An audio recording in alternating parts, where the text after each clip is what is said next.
मुंबईमध्ये बेस्टच्या बसेसच्या दुर्घटनेमध्ये मोठ्या प्रमाणामध्ये वाढ झालेली आहे।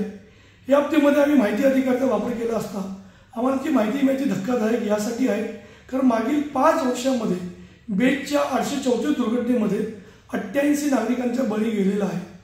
तर 494 प्रकरणामध्ये बेस्टने 42.40 कोटी रुपये हे आर्थिक नुकसान भरपाई म्हणून दिलेली आहे।